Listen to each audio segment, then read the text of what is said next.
Hey guys, it's Alicia with WTI and I am wearing the Clinique Even Better Clinical Serum Foundation and I want to tell you what I like about it.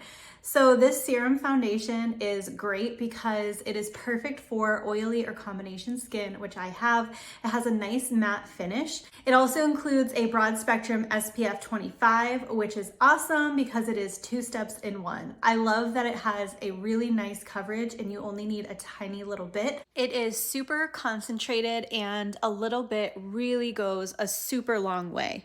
I like to pump a little bit out onto a brush and then I just smooth it in, and I'm telling you, it goes on so smooth and it has a really nice even coverage. It's really a buildable coverage, so you can start where you need the most coverage and blend out from there, and then you can also add additional coverage if you need it. It feels awesome on your skin, it's breathable, it's lightweight, and it really does an awesome job at helping cover up the redness and uneven skin tone that I struggle with.